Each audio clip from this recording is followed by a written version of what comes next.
जो व्यक्ति इस प्रकार कर्म में अकर्म को देखेगा और अकर्म में कर्म को देखता है, वो वास्तव में बुद्धिमान है। और वो दिव्य पद पे स्थिति में रहता है। तो दिव्य पद में स्थित रहता है, इसका क्या अर्थ है? कौन बताना चाहेगा? इसका क्या मतलब है? वो दिव्य पद में स्थित रहता है, ऐसा बोल रहे हैं भगवान। इसका क्या अर्थ है? क्या दिव्य पद से क्या मतलब है? यह सनीता जी बताइए। हरे कृष्णा प्रभु जी, दंडों प्रणाम प्रभु जी। प्रयास करती हूँ। दिव्य पद का मतलब है कि भौतिक गुणों से परे और चार दोषों से मुक्त। हाँ, गुड। बिल्कुल सही बोला। और यहाँ पे क्या मतलब है उसका?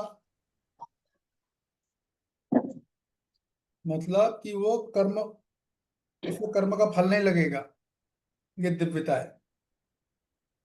साधारणतः तो लोग जो है वो तो जो भी कर्म करते हैं उसका रिएक्शन आता है ना, फल मिलेगा। अच्छा करो या बुरा करो, अच्छा करोगे तो अच्छा फल, बुरा करोगे तो बुरा फल। लेकिन जो व्यक्ति इस चीज को समझता है, कर्म में अकर्म को देख रहा है, कर्म में कर्म को देख रहा है, तो फल नहीं मिलेगा, क्योंकि वो समझ रहा है ना कि अपना कर्म इस तरीके से करना है कि फल भगवान को अर्पित करना है। तो वो कर्म में अकर्म हो गया। और अकर्म में कर्म देखने का मतलब है कि मैं फल तो, जो भी कर्म करूंगा फल तो आएगा, लेकिन मेरा जो कर्म है वो भगवान को प्रसन्न करने के लिए है। तो ऐसा व्यक्ति को जब चूंकि अपना कर्म भी वो भगवान को दे रहा है, फल भी भगवान को दे रहा है, दोनों ही दे रहा है, तो दिव्य स्थिति में है वो भक्त। भक्त तो दिव्य स्थिति में होगा। जो निष्काम कर्मयोगी ज्ञान योगी, वो लोग क्या है? निष्काम कर्मयोगी कर्म तो नहीं दे रहा है, लेकिन वो फल देता है। उसको भी भगवत अर्पित निष्काम कर्म करता है वो, उसको भी जो है कर्म बंधन नहीं लगेगा। ये बात है। और ज्ञान योगी तो अकर्म ही रहता है, करता ही नहीं है। और भक्त भी तो कर्म ही है और फल दोनों ही भगवान को अर्पित करता है। ये भक्ति की सबसे बड़ी दिव्यता है।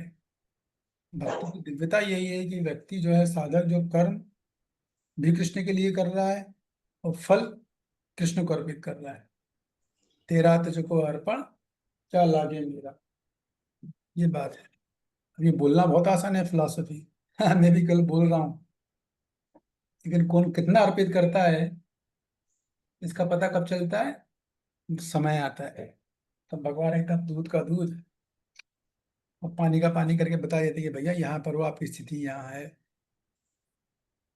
चलिए, तात्पर्य पढ़िए। जी अगर प्रभु जी। कृष्ण कृष्ण भावना अमृत में कार्य करने वाला व्यक्ति स्वभावत कर्म बंधन से मुक्त होता है। उसके सारे कर्म कृष्ण के लिए होते हैं, अतः कर्म के फल से उसे कोई लाभ या हानि नहीं होती। तो फल देखिए, स्वरूप रुकिए है। रुकिए रुकिए। तो देखिए, मैंने क्या बोला आपको कि कृष्ण भक्त जो होता है ना, मतलब वो कर्म तक कृष्ण के लिए करता है। अब ये काम सारे कृष्ण भक्त नहीं कर सकते। जो भक्ति में अग्रिम है वही कर पाएंगे, कनिष्ठा मेंटेलिटी वालों से नहीं होगा सभी। इसके लिए कम से कम मध्यम अधिकारी पे आना पड़ता है, या कनिष्ठा से ऊपर जाना पड़ता है। तो जो कर्म भी है वो कृष्ण के लिए ही कर रहा है। और जब कर्म कृष्ण के लिए कर रहा है, फल से उसे रुचि नहीं है। भगवान हानि दे, लाभ दे, निंदा दे, प्रशंसा दे, जो भी दे स्वीकार है। मेरी दे, गरीबी दे, स्वीकार है। ऐसा रहता है। आगे पढ़िए। जी प्रभु जी।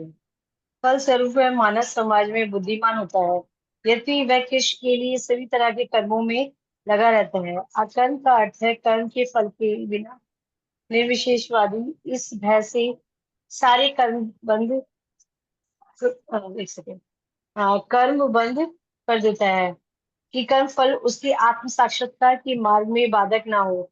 किंतु सगुणवादी अपनी इस स्थिति से भली भांति परिचित रहता है कि वह भगवान का नित्य दास है, अतः वह अपने आप को विष्णु भावना अमृत के कार्यों में तत्पर रखता है, रुक क्योंकि जाइए, सारे कर्म। रुक जाइए, रुक जाइए। तो देखिए, ये जो लाइन है किसको समझ में आ रही है? हालांकि मैंने कई बार बोली, कोई कठिन नहीं है। किसको समझ में आ रही है? क्या बोल रहे हैं प्रभुपाद जी यहाँ? ये लाल अक्षरों में दिख रहा है। मैं अनुरोध करूंगा जो भक्त लोग वीडियो ऑन कर सके तो अच्छा है, थोड़ा उससे उत्साह बना रहता है हमारा भी। तो आ, क्या मतलब है इससे? लाल अक्षरों में जो लिखा है, कल ही मैंने बताया था, परसों भी बताया, लगातार मैं बता रहा हूँ इस चीजों को। इसका क्या अर्थ है? हम्म, यस कांता जी बताइए।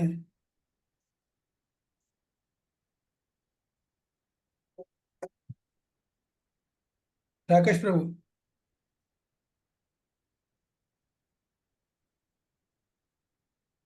Yes doctor Neeta. हरे कृष्ण प्रभु जी, दंडवत हाँ प्रणाम। मैं प्रणाम। मैं कोशिश करता हूँ प्रभु जी, बोलूं? हाँ बोलिए बोलिए। जी प्रभु जी, इसमें इस लाइन का मतलब यही है ना कि जो ज्ञान मार्ग पे है, ठीक है, वो कर्म करना यानी वैराग अपना लेता है, शुष्क वैराग अपना लेता है, और वो कर्म बंधन में बचने के लिए कर्म बंद कर देता है। लेकिन जो कृष्ण भावनामृत में काम करता है, उसको अपनी स्थिति पता रहती है कि वो भगवान का दास है, तो वो जो भी काम करता है वो कृष्ण भावनामृत में करता है।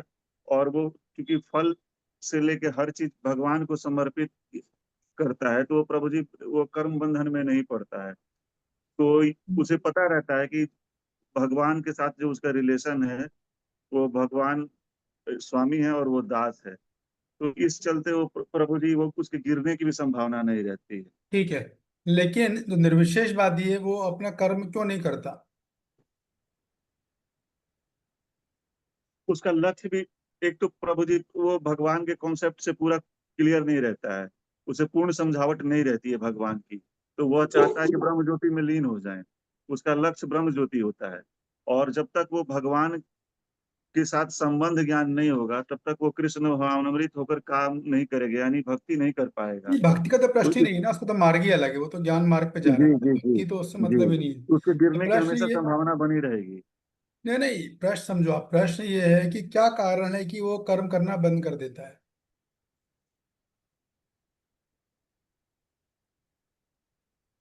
क्या कारण है कि वो कर्म नहीं कर रहा है? यस डॉक्टर वैराग्य नीता। प्रभु जी। नहीं। Yes direct, yes doctor Nita.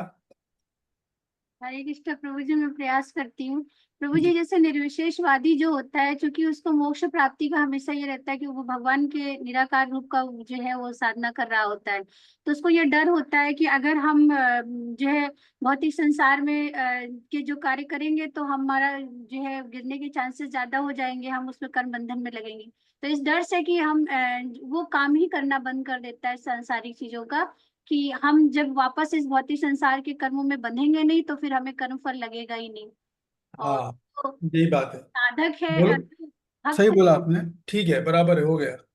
तो कहने का मतलब ये है कि देखो, मैंने कई बार बात बोली है ना कि कर्म जो होते हैं, ज्ञानवादी होते हैं, वो हरे कृष्ण वालों को देख के आश्चर्य करते हैं कि ये लोग कर्म क्यों कर रहे हैं, नहीं तो कर्म बंधन लगेगा। मतलब वो सोचते हैं कि इस्कॉन वाले जो है सकाम कर्म करते हैं, तो वो बोलते हैं कर्म बंधन लगेगा। तो निर्विशेषवादियों की ये अवधारणा रहती है कि कर्म करोगे तो बंधन लगेगा। इसको समझो आप। इस वजह से वो कर्म करते ही नहीं है। यही तो अर्जुन पूरी, अब मुद्दा तो यही है, लड़ाई तो सारी यही हो रही है कृष्ण और अर्जुन की। सारा मुद्दा तो यही है। तभी तो अर्जुन युद्ध नहीं करना चाह रहा है, और अर्जुन संन्यास लेना चाह रहा है। भगवान समझा रहे हैं, नहीं, करो कर्म। ऐसा तरीके है ऐसा कि जो करोगे तुम कर्म भी करोगे और तुम जो है बंधन में भी नहीं बंधोगे। वही तो भगवान, कब से मैं आप लोगों को एक ही चीज बार बार बोल रहा हूँ, ये पूरा मुद्दा यही है सारा। इस तभी तो सारा डिस्कशन चल रहा है। अर्जुन तो बोल रहा है, मुझे संन्यास लेना, मैं कर्म ही नहीं करना चाहता हूँ। कर्म करूंगा फिर बंधन लग जाएगा, लोगों को मारूंगा, पाप लगेगा।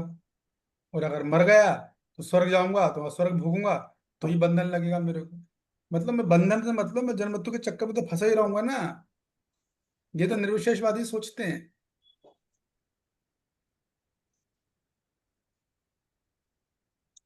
ये तो निर्विशेषवादी सोचते हैं, इसलिए वो जो है वो नहीं करते, कर्म नहीं करना चाहते हैं। इसलिए निर्विशेषवादी इस्कॉन वालों को बोलते हैं, किसी भी कृष्ण भक्त को यही बोलते हैं कि भाई क्यों कर्म कर रहे हो। लेकिन भक्त ऐसा है कि उसको, क्योंकि उन लोगों को ये ज्ञान नहीं होता, कृष्ण भक्ति अपने आप में दिव्य पथ है।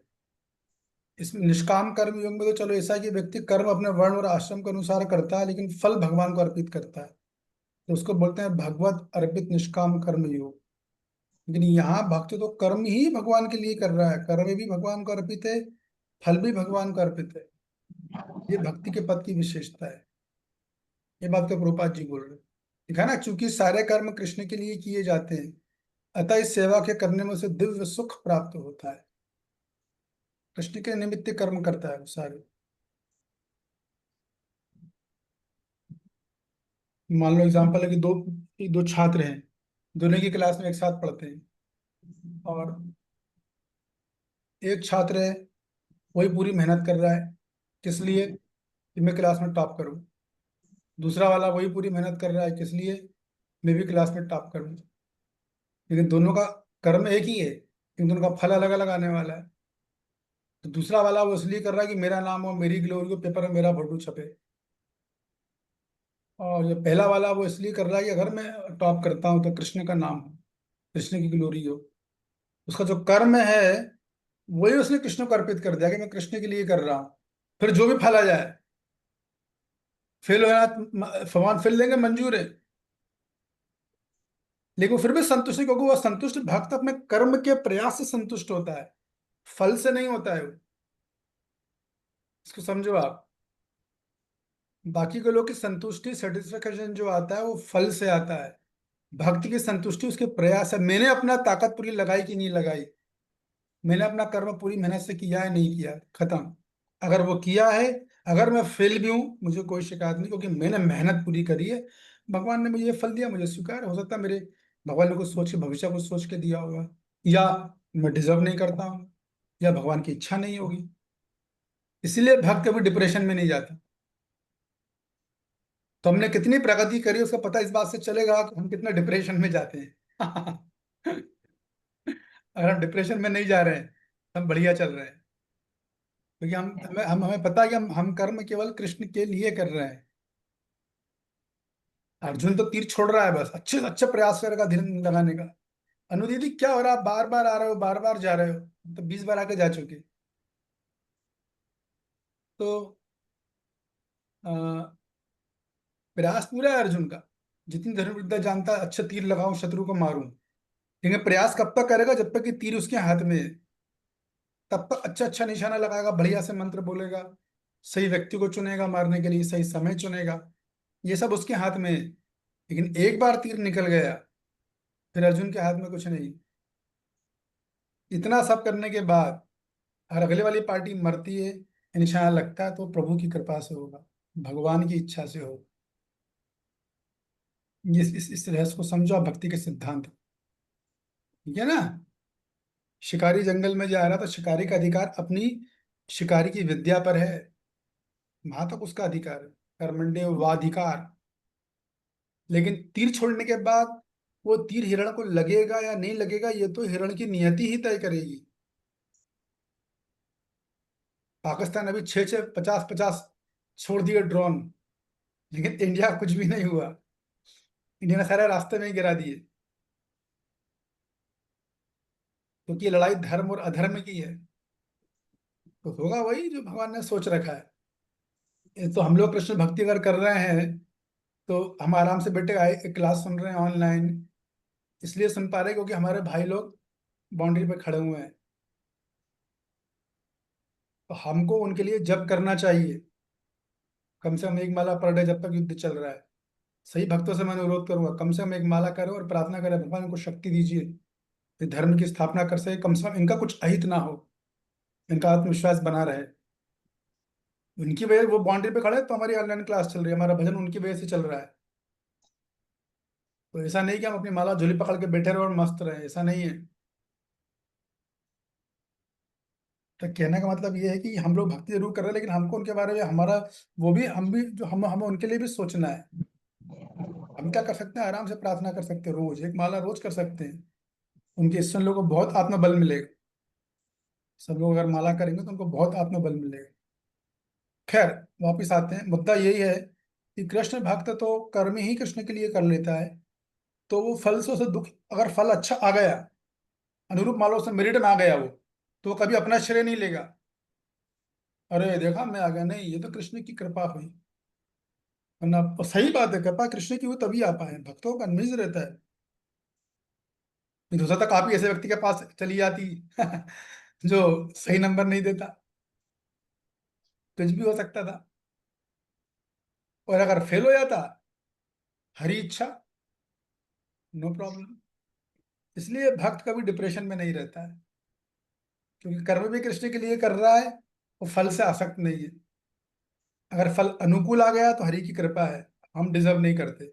फल प्रतिकूल आया तो हरी इच्छा है, अभी कहाँ रखा उसको दुख, खत्म उसको दुख। इसलिए मैं बोलता हूँ दुख किस चिड़िया का नाम है, कृष्ण के भक्त जानते ही नहीं है। ये क्या होता है डिप्रेशन, हमें तो पता ही नहीं है, पता नहीं भारत के लोग डिप्रेशन में रहते हैं। इसीलिए रहते हैं क्योंकि उनको फल से आसक्त होते हैं ना, वो चाहते हैं कि फल वही मिले जो हम चाहते हैं। ये व्यक्ति मेरे साथ ऐसा ही व्यवहार करे जैसा मैं चाहता हूँ, नहीं होगा, वो संभव ही नहीं। तो भारत लोग पूरी दुनिया को चेंज करना चाहते हैं, तो कृष्ण भक्त केवल अपने को चेंज करता है। ये बहुत बड़ा अंतर है भारत के लोगों में और कृष्ण भक्त में। अपना प्रयास करो लोगों को थोड़ा बहुत चेंज करने का, लग रहा है कि नहीं हो रहा तो खुद को चेंज कर लो। वो सबसे बढ़िया है। सास बहू की लड़ाई बहुत होती है। उनके लिए सिद्धांत सही है एकदम, सास बहू के लिए। आगे पढ़िए। जी प्रभु, क्योंकि सारे कर्म कृष्ण के लिए किए जाते हैं, अतः इस सेवा के करने में उसे दिव्य सुख प्राप्त होता है। जो इस विधि में लगे रहते हैं वह व्यक्तिगत इंद्रिय तृप्ति की इच्छा से रहित होते हैं। कृष्ण के प्रति उसका नित्य दास्य भाव उसे सभी प्रकार के कर्म फल से मुक्त करता है। हाँ, तो वही बात बता रही है, क्योंकि कर्म कृष्ण के लिए करता है तो सुख मिलेगा। क्यों मिलेगा, मैंने आपको बताया, फल से आसक्त नहीं है वो। अनुकूल फल आया तो हरी इच्छा, विपरीत फल आया तो अ, अनुकूल फल आया तो हरी कृपा, विपरीत फल आया तो हरी इच्छा, बस खत्म, कहाँ रहा। और उसके अंदर क्या होती है, वही बात, सेम बात प्रभुपाद जी बोल रहे हैं, खुद की इंद्रिय तृप्ति की इच्छा नहीं है। देखिए, अपनी इच्छा से कर्म करने के बाद फल मुझे मेरी इच्छा से मिले, ये भी इंद्रिय तृप्ति है। इसको समझो आप। कोई शिकारी है, उसने शिकार लगा लिया, वो सोच रहा है कि हिरण पर लगना ही चाहिए, लगना ही है, तो ये इंद्रिय तृप्ति है। अगर शिकारी कृष्ण भक्त है तो भैया मेरा काम मेरी धनुर्विद्या तक सीमित है बस, इसके बाद तो प्रभु के हाथ में, इसलिए वो कर्म फल में बंधेगा नहीं। ठीक है, ये बात है।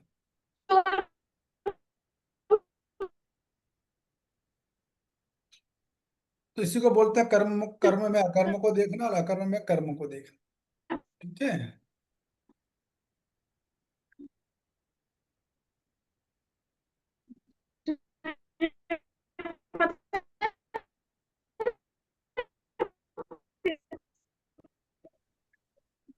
तो हम लोगों के लिए क्या है, हम लोगों को तो भगवत भक्ति का कर्म करना है, कर्म भी कृष्ण के लिए करना है और फल जो मिलेगा वो भी कृष्ण का ही है, दोनों कृष्ण का है।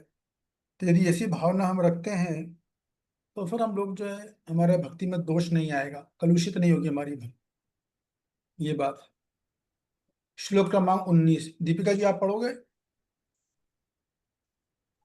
यस्य सर्वे समारंभा काम संकल्प वर्जिता ज्ञान दिग्ध कर्माणाम तमाहु पंडिता बुधा। जिस व्यक्ति का प्रत्येक प्रयास उद्यम इंद्रिय तृप्ति की कामना से रहित होता है उसे पूर्ण ज्ञानी समझा जाता है। उसे ही साधु पुरुष ऐसा करता कहते हैं जिसने पूर्ण ज्ञान की अग्नि से कर्म फलों को हाँ, भस्म समाप्त कर तो देखिए, दिया है। रुकिए रुकिए, एक मिनट रुकिए, एक श्लोक खोल दो, श्लोक ऊपर जाता हूँ। क्या, यश सर्वे समारंभा काम काम संकल्प वर्जिता, इसमें दूसरी लाइन जो दिख रही है ना आपको, काम संकल्प वर्जिता, यह महत्वपूर्ण है। तो यश सर्वे समारंभा, जो सभी प्रकार के प्रयत्न, जो भी कार्य करता है वो किस भावना से करता है, काम संकल्प वर्जिता, मतलब काम की इच्छा के से वर्जित रहता है। वर्जिता ने मना, कहते हैं ना धूम्रपान निषेध, धूम्रपान वर्जित है। जब वो कर्म करता है तो वो फल की इच्छा बिल्कुल नहीं करता, उससे कर्म फल की इच्छा पे आधारित नहीं होती। एक तो ये बात होती है। दूसरा क्या होता है, उसके मन में संकल्प रहता है। संकल्प किस बात का रहता है कि ये कर्म केवल गुरु साधु शास्त्र के अनुसार भगवान कृष्ण की प्रसन्नता के लिए कर रहा हूं, ये संकल्प रहता है उसका।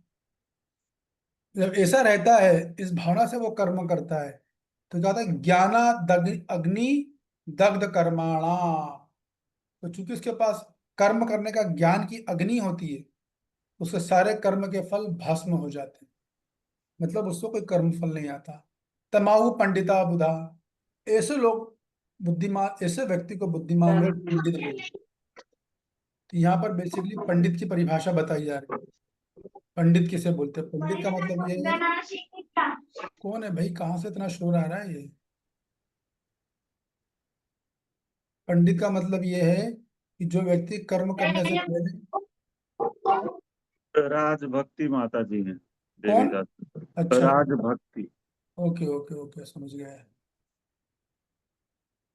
मैं करता हूँ उनको।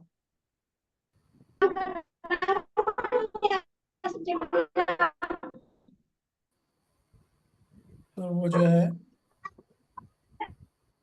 अनुकोर है प्रभु जी, अनुकोर। अन्नू कौर है। अन्नू कौर तो आज बहुत उधम मचा रहे हैं, 10 बार 20 बार तब तक आ चुका, बार बार आके जा चुके वो। चलो ठीक है। तो कहने का मतलब ये है कि वो पंडित उसको बोलते हैं जो काम करने के पहले ही संकल्प है, ईश्वर की प्रसन्नता के लिए किया जा रहा है, और बदले में कुछ नहीं चाहिए, मुझे कोई फल नहीं चाहिए, कोई इच्छा जो भगवान देंगे स्वीकारे, इच्छा है बुरा, हानि या लाभ, है कि नहीं? तब कभी भक्तों को लगता रहे प्रभु जी भक्ति कर रहे हैं, धंधे में नुकसान होने लगा है, नौकरी में घाटा हो रहा है, मेरा सामान भी चला गया है, फिर क्या भक्ति कर रहे हैं आप? अभी तक समझ ही नहीं पाए भक्ति को मतलब आप। भगवान ने अपनी परीक्षा ली नहीं, ये चिल्लाना चालू कर दिया, इसका मतलब भक्ति में बहुत कमजोर हो अभी। छोटी मोटी परीक्षा जिंदगी भर चलेंगी, वो जरूरी है हम लोगों के लिए, तो भक्ति में आगे कैसे बढ़ेंगे? ऐसे व्यक्ति को कर्ता माना जाता है, ऐसे बोलते हैं कर्ता, मतलब ऐसा कर्ता जो बिना बंधन का करता है, इसे बंधन नहीं लगेगा। और ये बात जो प्रभुपाद जी, तो भगवान अर्जुन को बोलते हैं कि करो युद्ध, बंधन नहीं लगेगा, ये बात है। चलिए पढ़िए, तात्पर्य पढ़िए, कौन पढ़ रहा था? केवल पूर्ण ज्ञानी ही कृष्ण भावना भावी व्यक्ति के कार्यकलापों को समझता है। ऐसे व्यक्ति में इंद्रिय तृप्ति की प्रवृत्ति का अभाव रहता है। इससे ये समझा जाता है कि भगवान के नित्य दास के रूप में उसे अपने स्वाभाविक स्वरूप का पूर्ण ज्ञान है, जिसके द्वारा उसने अपने कर्म फलों को भस्म कर दिया है। जिसने पूर्ण ज्ञान प्राप्त कर लिया है वह सचमुच विद्वान है। भगवान की नित्य दासता के इस ज्ञान के विकास की तुलना अग्नि से की है। ऐसी अग्नि एक बार प्रज्वलित हो जाने पर कर्म के सारे फलों को भस्म कर सकती है। तो क्या बोल रहा है प्रभुपाद जी? कर्म के प्रारंभ में ही उसके अंदर कोई फल की कामना नहीं होती, ठीक है ना, और संकल्प रहता है कि वो भगवान की प्रसन्नता के लिए करेगा, इसलिए उसको कर्म बंधन नहीं लगता है। अब उससे सारे कर्म अकर्म अकर्म होते हैं एक्चुअली में। और जब वो अकर्म करता है तो स्वाभाविक उसके पास आत्मा का ज्ञान होता है, तो आत्मज्ञान की अग्नि उसके सारे कर्मों के फलों को जला देती है। मान लो गलती से कुछ कर्म हो भी गया उससे, क्योंकि वो आत्मज्ञानी है, चीजों को समझता है, अपने आप में सुधार कर लेता है, तो उसका ज्ञान अग्नि के फलों को जला देता है। लेकिन इसको केवल बुद्धिमान भक्तों के कर्मों को जो समझ जाए, केवल ज्ञानी व्यक्ति ही समझ सकता है। जो ज्ञानी मतलब जो शास्त्रों को अच्छा ज्ञाता है, वो समझ पाएगा भक्तों के कर्मों को, भक्त, बाकी लोग नहीं समझ पाएंगे, ये बात बोली जा रही। केवल पूर्ण ज्ञानी ही कृष्ण भावना भावित व्यक्ति के कार्यकलापों को समझ सकता है।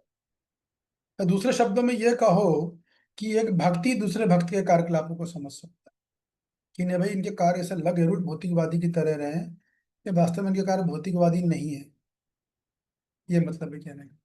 क्रिया भौतिकवादी ऐसी हो सकती है, बाजार जा रहे हैं, सब्जी खरीद रहे हैं, फूल तोड़ रहे हैं, फल ला रहे हैं, कुकिंग कर रहे हैं, झाड़ू पोछा लगा रहे हैं। भौतिकवादी हमारे कार्यों में कोई अंतर थोड़ी है, सारे कार्य एक जैसे होते हैं, कौन सा कार्य अलग होता है? वो ये थोड़ी कि भौतिकवादी अलग और हमारे सर पे 4 सिंह लगे तो लोग दुनिया पहचान ले, कृष्ण भक्त, सारे कार्य सेम है।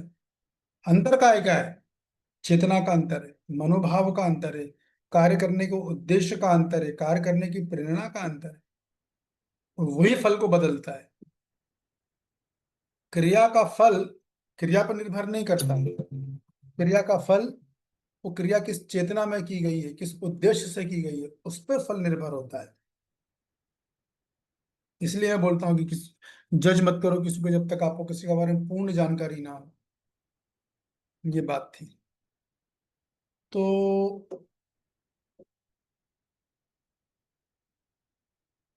हाँ, विश्वनाथ चक्रवर्ती पाद अच्छी चीज बताते हैं कि काम संकल्प वर्जिता का अर्थ क्या है, कि वो जो भी कर्म करता है वो भौतिक इच्छा से प्रेरित होकर नहीं करता, फल की आशा से नहीं करता, उसमें संकल्प रहता है। क्या संकल्प? भगवत प्राप्ति की इच्छा रहती है, मुझे इसी जन्म में भगवत प्राप्ति करनी। ये आचार्य अलग बोलते हैं विश्वनाथ चक्रवर्ती पाद।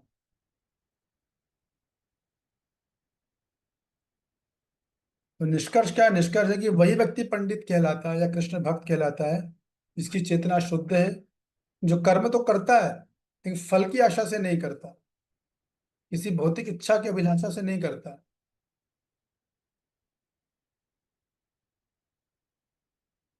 और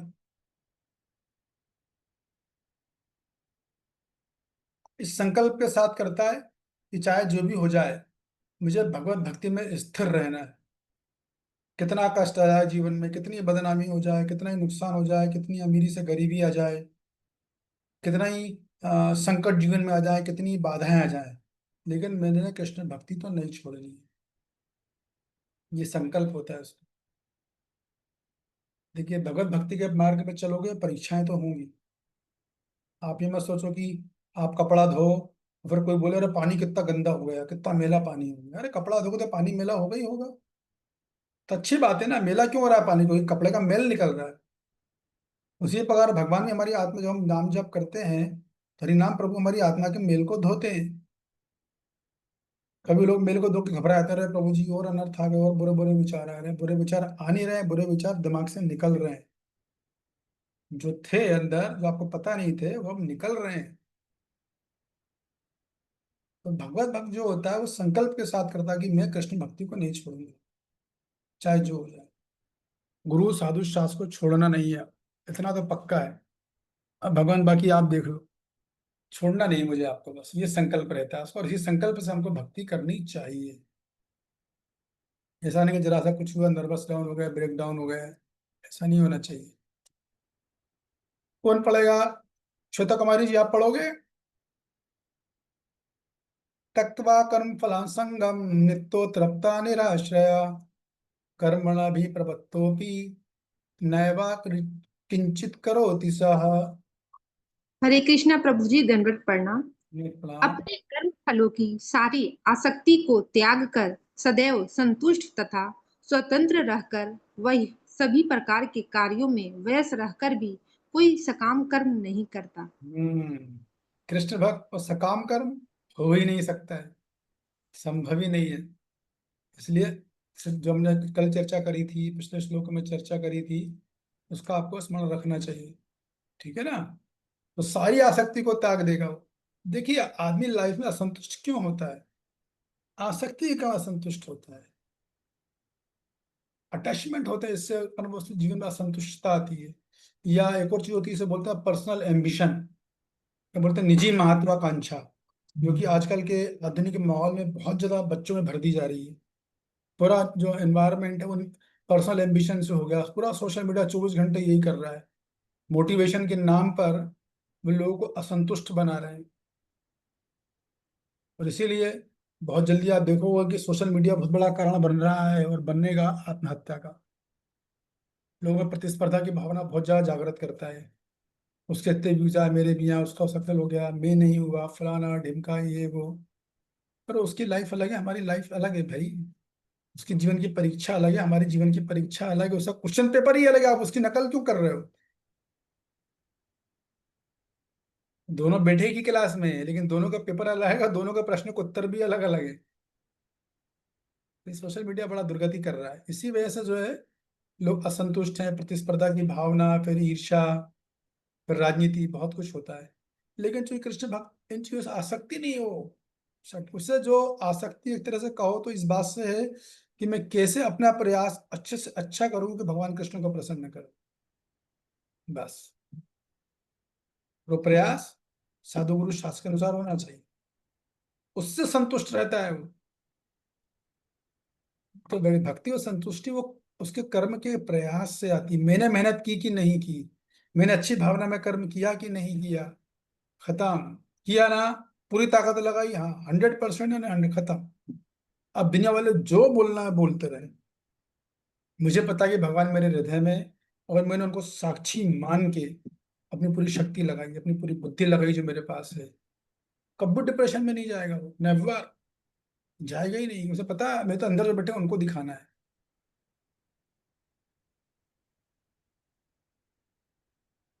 इसलिए वो, उसके पास सकाम कर्म का कोई प्रश्न ही नहीं है कि उसको सकाम कर्म का फल मिले। ये बात है। तो श्लोक बेसिकली वही बात है, निष्काम भाव से कर्म करने वालों को, एक्चुअली पूरा श्लोक निष्काम कर्म योग बोल रहे हैं, अब समझो इस बात को। भगवान, प्रभुपाद जी तात्पर्य में भक्ति योग बोल रहे हैं, मगर भगवान तो निष्काम कर्म योग बोल रहे हैं, निष्काम कर्म योग करो, निष्काम कर्म योग करो, फल की आसक्ति से मुक्त हो अर्जुन। और फिर थोड़े बाद जरा बोल देंगे युद्ध करो, आगे चल के ये बोलेंगे। और प्रभुपाद जी तात्पर्य में क्या बोलेंगे अभी से बता देता हूँ, तो आप लोगों को समझने में आसानी हो जाएगी। प्रभुपाद जी बोलते हैं भक्त आत्मनिर्भर होता है। कितना आत्मनिर्भर बनो, अपने पैरों पे खड़े हो, ठीक है ना, आत्मनिर्भर हो। तो आत्मनिर्भर का मतलब क्या है भक्ति में, कि वो उसका जीवन कृष्ण पर आधारित होता है। उसकी जो जीवन की सफलता है वो उसके प्रयास पर निर्भर करती है। उसका सफलता का आकलन वो भौतिक वस्तु के आधार पर नहीं करता। बाहर वाले लोग करते हैं। सपोज करो कि कोई बच्चा परीक्षा में बैठा है, खूब मेहनत करी, खूब मेहनत करी, बाकी के लोग क्या बोलेंगे, अगर वो फेल हो जाता तो सब क्या बोलेंगे, अरे ये तो फेल हो गया है। तो बच्चा फेल नहीं हुआ एक्चुअली में, क्योंकि बच्चे को पता है कि मैंने अपना पूरा प्रयास किया है, तो भगवान की लीला है मेरे साथ जो चल रही है। भगवान अगर ये दिखाना चाह रहे हैं दुनिया के सामने मुझे फेल करना मंजूर है मुझे, क्योंकि वो समझता है कि एक्चुअली ये एक्चुअल परीक्षा थोड़ी ही है कोई। एक्चुअल परीक्षा जीवन में सफल होना। अगर प्रभु चाहेंगे तो वो हो जाऊंगा मैं कृष्ण भक्त, अच्छा बनना, अच्छा कृष्ण भावना भावित बनना, ये रियलिटी है। इसलिए कृष्ण भक्त जो है संतुष्ट रहता है और परम सुख में रहता है, और उसे कोई भी कर्म बांधने वाले नहीं होते, क्योंकि वो फल से आसक्त नहीं होता, फल से निरासक्त होता है। आत्म स्वरूप पर संतुष्ट होता है, अपने आप कर्म से संतुष्ट, अपनी भगवान की भक्ति से संतुष्ट, भगवत गीता पढ़कर संतुष्ट, नाम जप करके संतुष्ट रहता है अपने आप में। असंतुष्ट कब होता है, जब वो कोई प्रयास अच्छे से नहीं कर पाए, अपनी सेवा अच्छे से नहीं कर पाए जो दी गई है, नाम जप ठीक से नहीं कर पाए, क्लास का अध्ययन मिस हो जाए उससे, क्लास नहीं कर पाए, क्लास नहीं कर पाया, अध्ययन मिस कर पाया, तो उसमें असंतुष्ट स्वाभाविक आई। आज माला नहीं कर पाया, क्लास नहीं सुन, लगेगा मन ही मन से कचोटता रहेगा, अंदर ही अंदर, बाहर से पता नहीं चलेगा, अंदर अंदर उसको लगेगा। तो भक्त जो है श्रीधर स्वामी बोलते हैं अपने प्रयासों से अंदर ही अंदर संतुष्ट रहता है, ऐसा रहता है। चलिए तात्पर्य पढ़िए। कर्मों के बंधन से इस प्रकार की मुक्ति तभी संभव है जब मनुष्य कृष्णा भावना भावित होकर हर कार्य कृष्ण के लिए करे। कृष्ण भावना भावित व्यक्ति भगवान के शुद्ध प्रेमवश ही कर्म करता है। फलस्वरूप उसे कर्म फलों के प्रति कोई आकर्षण नहीं रहता। यहाँ तक कि उसे अपने शरीर निर्वाह के प्रति भी कोई आकर्षण नहीं रहता, क्योंकि वह पूर्णतया कृष्ण पर आश्रित रहता है। वह ना तो किसी वस्तु को प्राप्त करना चाहता है और न ही अपनी वस्तुओं की रक्षा करना चाहता है। वह अपनी पूर्ण सामर्थ्य से अपना कर्तव्य करता है और कृष्ण पर सब कुछ छोड़ देता है। ऐसा अनासक्त व्यक्ति शुभ अशुभ कर्म फलों से मुक्त रहता है, मानो वह कुछ भी नहीं कर रहा हो। यह अकर्म अर्थात निष्काम कर्म का लक्षण है। अतः कृष्ण भावनामृत से रहित कोई भी कार्य कर्ता पर बंधन स्वरूप होता है और विकर्म का यही असली रूप है, जैसा कि पहले बताया जा चुका है। हरे कृष्ण प्रभु जी। तो क्या बोला जा रहा है कि भैया फल से आसक्त नहीं होता है कोई भी कार्य करता। प्रभुपाद जी बोल रहे हैं कि यहाँ तक कि वो शरीर निर्वाह के प्रति भी, शरीर निर्वाह है तो भी वह, हालांकि ये बहुत ऊंचा स्तर है, इसको समझ लो आप, हम लोग इस स्तर पर भी नहीं करते, मैं तो नहीं हूँ, लेकिन फिर भी ऐसे पढ़ने से हमको प्रेरणा मिलती है, तो हम जहां पर भी जिस स्तर पे हो तो हम उस स्तर को बढ़ाते हैं, ऊंचा करते हैं। लेकिन अब बहुत परमहंसा प्लेटफॉर्म है, कि शरीर निर्वाह की उसे कोई चिंता नहीं होती, भोजन मिले नहीं मिले, कपड़े मिले नहीं मिले, वो तो अपना प्रयास कर रहा है बस। और बाकी वो, आ, ना तो वो किसी वस्तु को प्राप्त करना चाहता है, और ना अपनी वस्तु की रक्षा करना चाहता है। सोच लो अब आप, बहुत हाई लेवल है ये। ना उसे किसी वस्तु प्राप्त करने की इच्छा है, और ना उसके पास जो कुछ उसका बैंक बैलेंस, मकान, गाड़ी, बंगला, जो कुछ भी है, उसकी भी रक्षा करने का प्रयास नहीं करता। बहुत परमहंसा प्लेटफॉर्म है, परमहंसा प्लेटफॉर्म। लेकिन जब बात कर्तव्य की आती है तो क्या बोल रहे हैं प्रभा जी? पूरी ताकत लगाता, पूर्ण सामर्थ्य से अपना कर्तव्य करता है। जब बात सेवा की है तो पूरी शक्ति लगाएगा, और फल ठाकुर जी पे। इसलिए वो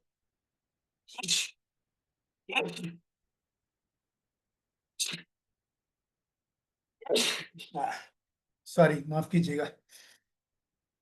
तो इसलिए जो है उसको शुभ अशुभ कर्मों के फल नहीं लगते। उसके लिए कोई शुभ अशुभ फल जिसकी कोई चीज नहीं होती। अच्छा बुरा कोई चीज उसके लिए नहीं है।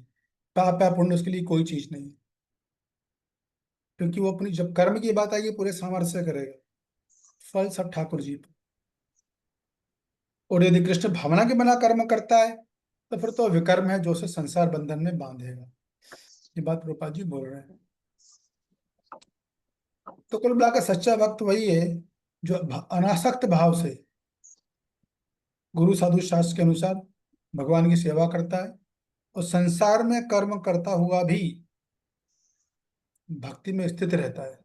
इसलिए वो बंधन से मुक्त हो जाता है, कमल के फूल की तरह। कमल का फूल भी संसार में रहता है, नीचे भी पानी है, ऊपर आसमान से भी पानी आ रहा है, दोनों जगह पानी है। सोचो आप, नीचे भी पानी, ऊपर भी पानी। लेकिन वो इस तरीके से रहता है कि पानी की बूंदें तो छू भी नहीं पाती। गीला में छूती तो है, उसे गीला नहीं कर पाती। सरोवर से ऊपर उड़ जाता है काफी, जलाशय से, और ऊपर पानी जो उस पर गिरता है, भगवान ने उस पर ऐसा वैक्स लगाया है कि वो स्लिप हो जाता है। ऐसा भक्त रहता है संसार में। संसार में रहेगा वो, कि वो बहुत उच्च कोटि के भक्त है। संसार से भागना नहीं है, संसार में ही रहकर भक्ति करनी है, लेकिन बिना आसक्त हुए। जो ये कर लेता है उसके लिए शुभ अशुभ में से कोई चीज नहीं है। उसके लिए अ, अच्छा कर्म बुरा कर्म कुछ मायने नहीं है, क्योंकि वो कर्म फल के बंधन से फंस ही नहीं रहा है। चतुर है वो, समझदार है। जानता है कि मेरे कर्म के फल में फंसा अगर, फिर कर्म जन्म मृत्यु के चक्कर में फंसना पड़ेगा। फिर सर्दी गर्मी, निंद्रा प्रशंसा, मान अपमान, अच्छाई बुराई, अमीरी गरीबी, अच्छा शरीर बुरा शरीर, बीमार, रोग, इलाज, बुढ़ापा, सब झेलना पड़ेगा थोड़ी सी गलती के कारण।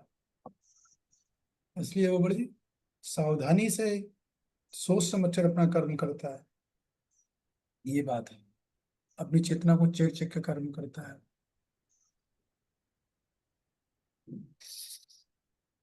इसके बाद क्या है? क्रमांक 3 हो गए। ओके, श्लोक क्रमांक 21 कौन पढ़ेगा? यह सदा योगिनी माता जी आप पढ़िएगा। निराशीय चित्तात्मा तक्त सर्व परिग्रह, शारीरम केवलम कर्म को न पोति किल विषम। हरे कृष्ण प्रभु जी, सादर दंडवत प्रणाम। शिला प्रभुपाद की जय। ऐसा ज्ञानी पुरुष पूर्ण रूप से संयमित मन तथा बुद्धि से कार्य करता है, अपनी संपत्ति के सारे स्वामित्व को त्याग देता है और केवल शरीर निर्वाह के लिए कर्म करता है। इस तरह कार्य करता हुआ वह पाप रूपी फलों से प्रभावित नहीं होता है।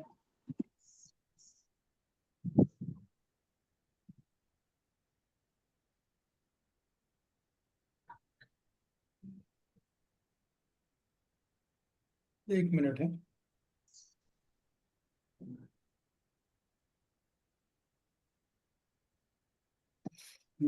ऐसा ज्ञानी पुरुष पूर्ण रूप से संयमित मन तथा बुद्धि से कार्य करता है।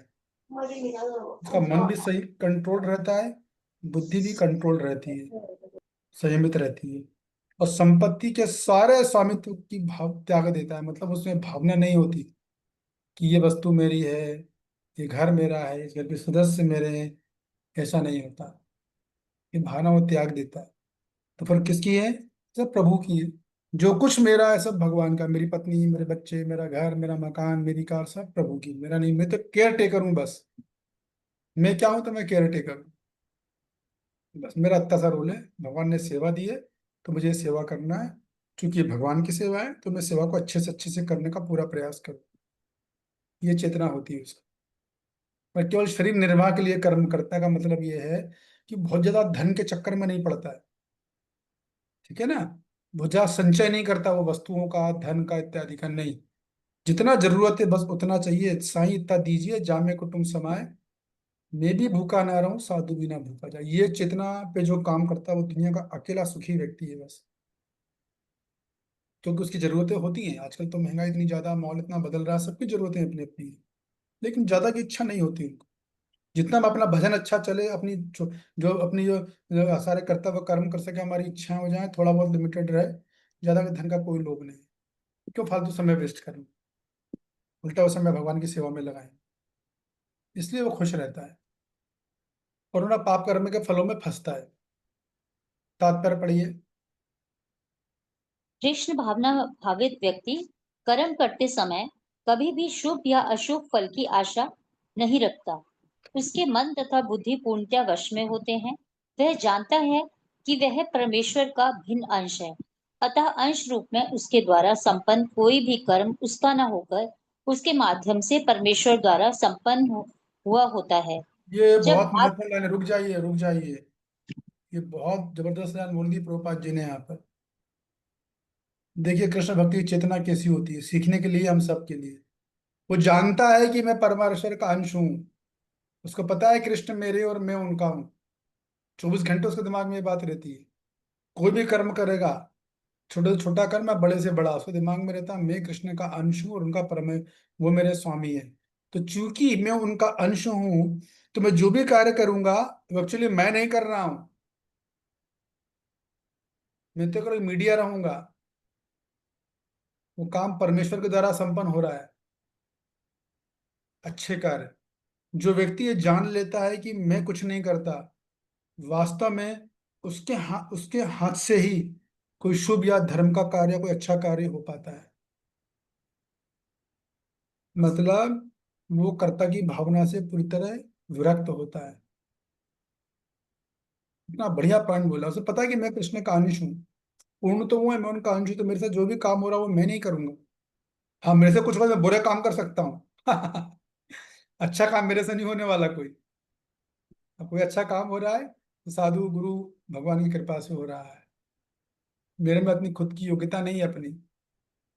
यदि मैंने कोई अच्छा काम किया, उसके लिए जो योग्यता चाहिए वो योग्यता भी मेरे को मिली मिली गई है, दी गई है योग्यता। वरना वैष्णव सॉन्ग है ना, वो योग्यता विचारे किछु नहीं पाए, तुम्हारे करुणा सा। और वैष्णव ठाकुर दया रसागर, ए दासे करुणा करी। ओए वैष्णव ठाकुर दया रसागर, ए दासे करुणा करी। योग्यता विचारे छु नहीं पाए, तुम्हारे करुणा सार। बोलते कि हे वैष्णव ठाकुर, इस दास पे करुणा कीजिए। क्योंकि मेरे में कुछ योग्यता नहीं कि कोई मैं अच्छा कार्य कर सकूं। योग्यता विचारे किछु नहीं पाए, तुम्हारा करुणा सार। मैं तो बस केवल आपकी कृपा पर, आपकी करुणा पर ही मेरा जीवन आधारित है। आज तक मेरे जीवन में जो कुछ अच्छा हुआ वो आपकी कृपा से हुआ है। और जो अच्छा हो रहा है वो भी आप ही की कृपा से हो रहा है। और जो भविष्य में कुछ शुभ कार्य मेरे से होगा वो अच्छा होगा, वो भी आपकी कृपा से ही होगा। तो मेरा पूरा जीवन, मेरी पूरी लाइफ आप ही कृपा से बनी है। ये बात बोली जा रही है यहाँ पर। ये भक्त का होता है। आगे देखिए प्रभुपाद जी कितना बढ़िया उदाहरण दे रहे हैं, आपको समझ में आ जाएगा। बोलिए, पढ़िए। जब हाथ हिलता है तो यह स्वेच्छा से नहीं हिलता, अपितु सारे शरीर की चेष्टा से हिलता है। कृष्ण भावना भावित व्यक्ति भगवत इच्छा का अनुगामी होता है, क्योंकि उसकी निजी इंद्रिय तृप्ति की कोई कामना नहीं होती। वह यंत्र के एक पुर्जे की भांति हिलता डुलता है। जिस प्रकार रख रखाव के लिए पुर्जे को तेल और सफाई की आवश्यकता पड़ती है, उसी प्रकार कृष्ण भावना भावित व्यक्ति कर्म के द्वारा अपना निर्वाह करता करता रहता है। जिससे वह भगवान के दिव्य प्रेम भक्ति करने के लिए ठीक बना रहे। रुक अतः जाइए। वह अपने तो देखिए प्रभुपाद जी बोल रहे हैं ना कि एक हाथ भी अगर हिल रहा है, अगर मैं बोल रहा हूँ तो भगवान की कृपा से बोल रहा हूँ, और आप लोग अगर सुन रहे हैं तो भगवान की कृपा से ही सुन रहे हैं। तो सारी चीजें जो उसको पता होती है कि मैं अपने आप कुछ नहीं कर पाऊंगा, मैं बस इच्छा करूंगा, बाकी तो सारे काम ठाकुर जी करें, उन्हीं की कृपा से मेरा सारा काम होगा। तो प्रभा जी बड़ा अच्छा उदाहरण दे रहे हैं कि जब वो इतना निर्भर है तो फिर खाना पीना भी नहीं खाए, फिर खाने के लिए क्यों जा रहा है वो ऑफिस में, या क्यों दुकान पे बैठ रहा है, क्यों इतना, या भिक्षा मांगने का प्रयास क्यों कर रहा है। ब्रह्मचारी है तो, सन्यासी है। तो प्रभा जी दे रहे कि देखिए, जब आप कोई मशीन होती है, मशीन में कई तरह के पुर्जे होते हैं, तो मशीन को अच्छे से चलाना तो पुर्जों का रख रखाव करना जरूरी होता है। समय पे तेल देना, पानी देना, आपके पास टू व्हीलर होगा तो आपको उसमें समय समय पे ऑयल डालना, सर्विसिंग कराना, फोर व्हीलर है सर्विसिंग का सब लगता है, क्यों, ताकि गाड़ी बढ़िया से चले। तो उसी प्रकार एक भक्त को, चाहे वो ब्रह्मचारी हो, चाहे गृहस्थ हो, चाहे वानप्रस्थ हो या सन्यासी, कोई भी हो, उससे कुछ शरीर की आवश्यकता होती है। रोटी कपड़ा मकान तो मिनिमम नेसेसिटी है ही। तो वो अपना निर्वहन भी करता है, और इसलिए करता है कि भाई हमारा निर्वहन होगा तो मेरी जो भक्ति की गाड़ी वो अच्छे से चल जाए। मेरा जो शरीर मुझे मिला है, इस शरीर का रख रखाव भी मैं इसलिए कर रहा हूँ ताकि ये मशीन जो मेरे को मिली है, इस मशीन को मैं अच्छे से रख सकूं, ताकि मैं अपने गंतव्य स्थान तक पहुंच सकूं। मान लो आपको दिल्ली से वृंदावन आना है, तो आज जो बुद्धिमान होगा वो क्या करेगा, पहले गाड़ी चेक करेगा ना, गाड़ी ठीक ठाक है कि नहीं, हवा में टायर है कि नहीं है, इंजन ठीक ठाक काम कर रहा है कि नहीं कर रहा है, स्टीयरिंग ठीक से है कि नहीं है, ऑयल पानी है कि नहीं है, चेक करके चलना है उसको। रास्ते में कोई गड़बड़ हो गई तो उसकी तो यात्रा असफ अधूरी रह जाएगी। ठीक वैसे ये शरीर एक मशीन के समान है, उसका रख रखाव करना चाहिए जितना आवश्यक है, ओवर भी नहीं करना चाहिए, एकदम कम भी नहीं करना चाहिए। आवश्यक रूप से करिए रख रखाव, आगे जाइए, क्योंकि इस शरीर रूपी गाड़ी से मैं भगवत धाम जाना है। तो वो सब एक एक निश्चित दायरे के अंदर, एक मर्यादा के अंदर सब कुछ व्यक्ति कर सकता है, लेकिन ज्यादा इंद्रिय इतना नहीं होना चाहिए कि इंद्रिय तृप्ति में भावना में चला जाए, भोग में चला जाए। जैसे कि कभी कभी आप देखो बाहर के लोग विवाह करते हैं, अंधाधुन पैसा खर्चा कर देते हैं, कल फटाके में और बंदूक जलाने में ही लाखों रुपए उड़ा देते हैं। ये हाल रहता है। अब इतना खर्चा करने की आवश्यकता नहीं, लेकिन बस दिखाना है, क्या करोगे यार। जब पंडित की बारी आती है उसे दक्षिणा देने की, तो उससे उससे थोड़ा सा दक्षिणा देने में खूब सारा तर्क वितर्क कर लेते हैं, और डीजे में लाखों रुपए खर्च कर देंगे, शराब में लाखों रुपए खर्च कर देंगे, डांस करेंगे तो पंडित को दक्षिणा देने को सब बोल भाव करेंगे, ये सब करते हैं। फिर कलयुगी अपने आप में अद्भुत है वो, लेकिन कृष्ण भक्त ऐसा नहीं करना चाहिए। हाँ, आगे चलिए। अतः वह अपने प्रयासों के फलों के प्रति निश्चित रहता है। पशु के समान ही उसका अपने शरीर पर कोई अधिकार नहीं होता। कभी कभी क्रूर स्वामी अपने अधीन पशु को मार भी डालता है, तो भी पशु विरोध नहीं करता, ना ही उसे कोई स्वाधीनता होती है। आत्म साक्षात्कार में पूर्णतः तत्पर कृष्ण भावना भावित व्यक्ति के पास इतना समय नहीं रहता कि वह अपने पास कोई भौतिक वस्तु रख सके। अपने जीवन निर्वाह के लिए उसे अनुचित साधनों के द्वारा धन संग्रह करने की आवश्यकता नहीं रहती। अतः वह ऐसे भौतिक पापों के कल्मशग्रस्त नहीं होता। वह अपने समस्त कर्म फलों से मुक्त रहता है। हरे कृष्ण। हाँ, बड़ी अच्छी बात बोल रहे हैं प्रभुपाद जी। कृष्ण भावनामय व्यक्ति अब कृष्ण भक्ति में इतना बिजी रहता है कि उसके पास भौतिक वस्तुओं का संग्रह करने के लिए समय ही नहीं होता है। जितना लिमिटेड, उतना जो उसकी जरूरत है उतना है, बाकी अनावश्यक कोई वस्तु नहीं चाहिए। कपड़े लिमिटेड, बर्तन लिमिटेड, सब चीज लिमिटेड होती थी, चप्पल लिमिटेड। आजकल तो मैं कभी बाहर वालों घर, एक घर में मैं गया, 4 लोग रहने वाले हैं, आप विश्वास नहीं करोगे, कम से कम 50 जोड़ी जूते होंगे। मैंने कहा आपके घर में मेहमान आए हैं क्या, बोले नहीं प्रभु जी, तो हमारी और लंबी चौड़ी उनकी अलमारी है, बड़ी बड़ी सैंडलें, इतने सारे जूते। मैं तो दंग रह गया देख के। मैंने कहा भैया हम तो एक जिंदगी में एक जोड़ी रख, 2 जोड़ी रखते हैं बस, एक लोकल के लिए और एक रखी रहती है अंदर, जो कभी कभी निकलती है, प्रचार में जाना आता है तो। और तो एक, अब सोचो 4 लोग और 40-50 जोड़ी उनके जूते, और उनके हैंडबैग इतने सारे, इतना सामान घर में, कपड़े ही कपड़े, कपड़े ही कपड़े, कुछ होता ही नहीं कपड़ों के अलावा। तो ऐसा नहीं कपड़े नहीं रखने, ऐसा नहीं कि जूते नहीं रखने, लेकिन ये सब अनावश्यक है, ये आपको भक्ति से हटा देंगे। इसलिए चीजें रखो, रखने को मना नहीं है, सीमित मात्रा में रखना चाहिए। जितना आप सीमित रखोगे चीजों को ना, उतना आप खुश रहोगे और उतना अच्छा कृष्ण भक्ति करने के लिए समय निकाल पाओगे। और जितनी ज्यादा चीजें रहेंगी उतना मेंटेनेंस करने का भी टेंशन आएगा, उतना धन भी खर्च होगा, उतनी मेंटल एंजाइटी भी होगी, उतना समय भी देना पड़ेगा। तो इतनी सारे में आप समय दोगे तो कृष्ण भक्ति में क्या समय दोगे? फिर आप कहाँ क्लास सुन पाओगे, क्लास के नोट्स बना पाओगे, उनको समझ पाओगे, कहाँ ढंग से नाम जप कर पाओगे? इसलिए बड़ा बुद्धिमान कृष्ण भक्त बड़ा चतुर होता है, वो हर चीज बैलेंस में करता है।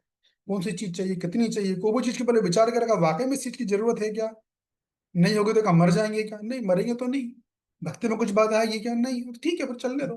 दुनिया वाले बोलते हैं ना, जो बोलना होता है वैसे भी बोलेंगे। आपके पास कोई अच्छी चीज होगी तभी वो कोई ना कोई बुराई निकाल देंगे, और आपके पास बुरी चीज होगी तभी उन्हें बुरा बोलना हो तो बुरा बोल देंगे, अच्छी चीज होगी तो इग्नोर कर देंगे। तो दुनिया का भरोसा से नहीं चलते कभी। लेकिन ये एक प्रॉब्लम है ना, सबसे बड़ा रोग, क्या कहेंगे लोग, ये किसी चीज फंस जाती है जिसके कारण जो है कभी कभी भक्त भी फंस जाता है। लेकिन एक्चुअली ऐसा होना नहीं चाहिए। संग्रह नाम की चीज कुछ नहीं होती है, संग्रह करना भी अगर आपको, तो नई चीज लाओ, उससे पहले पुरानी चीज बाहर कर दो। इसलिए मैं भक्तों से बोलता हूँ कि देखिए, आप लोगों को जितना भी घर में सामान या आश्रम में भी आप रहते हो, तो हम लोग हर 3 महीने में कुछ कुछ कुछ सामान निकालते रहते हैं। ये कभी हम लोग रखते हैं, रखो काम आएगा काम आएगा, 6 महीने में तो सब बाहर, सारा अटाला बाहर। देखेंगे काम का तो ठीक है, नहीं तो नया लेके आ जाओ, रखो मत। कई बार ऐसा तो हम लोग सोचते रहते काम आएगा काम आएगा, जब भी काम के समय आती है तो हम नया लेके आते हैं, वहां पर वो ढूंढते, उसका याद ही नहीं रहता है कि चीज कहाँ रखी है। जब साल में दिवाली में सफा दी तब आता है, अरे ये तो यहाँ रखी थी, फिर रख देते हैं उसको। तो हर 3 महीने में, 3 महीने में छोटी मोटी चीजें, और 6 महीने में तो सब निकालते रहना चाहिए। या फिर नया मत लाओ, ऐसा करो, नया ला रहे हो तो पुरानी चीजें निकालते रहो। मैं एक भक्त को जानता हूँ, और वो माता जी हैं, वो जब भी नई साड़ी लाती हैं तो पहली साड़ी निकाल के रख देती कि साड़ी में दूसरे को, किसी भाई को देना है। मैंने ही बोला था उनको एक्चुअली में। तो उनका काम यही रहता है, जब भी जाना नहीं तो भी नई साड़ी लेनी, ले लो, पुरानी साड़ी क्या, तो भाई को निकाल के दे दी बढ़िया, ले आओ। संग्रह मत करो, नहीं तो फंसोगे, बहुत टाइम समय एनर्जी जाएगा इसमें, भक्ति में समय नहीं मिलेगा फिर। इसलिए समय संचय की प्रवृत्ति ज्यादा नहीं होनी चाहिए, ऐसा होना चाहिए एकदम सीमित मात्रा में काम होना चाहिए। जितना सिंपल रहेंगे उतनी भक्ति अच्छी कर पाएंगे, इसको ध्यान रखिए। जितना हम संपन्न जीवन जिएंगे ना, उतनी अच्छी भक्ति होगी, उतने लोगों का ध्यान भी हम पे कम जाएगा, उतने लोगों की नजरें भी हम पे कम डलेगी। अच्छी बात है, बढ़िया है भैया। आप बड़े घर को, हम तो छोटे घर के, हम उसमें ही संतुष्ट हैं। समय बताएगा कौन कहाँ जाता है, ऐसा रहना चाहिए। तो कृष्ण भक्त मतलब संतोषी जीवन, इसको समझ लो आप, ये तात्पर्य क्या सिखा रहा है। 22 वाला भी यही सिखाएगा, संतोषी जीवन होता है कृष्ण भक्त। जो प्राप्त है वो पर्याप्त है, जो भगवान दे रहे हैं वो मेरे लिए संतुष्टि के लिए बहुत है। अगर कम लगता तो भगवान देते ना, क्यों नहीं देंगे वो। सबका तो पालन कर रहे हैं, वो जो असुर लोग हैं, जो उनको नास्तिक है, जो उनको अपशब्द बोलते हैं, उनको बदनाम करते हैं, भगवान उन तक का तो, उनको तक को तो दे रहे हैं। मैं भजन कर रहा हूँ, मेरे को नहीं देंगे क्या? जो प्राप्त है वो पर्याप्त है। और सरल जीवन, जहां तक हो सके, आहार सरल, कपड़े सरल, सब साधारण।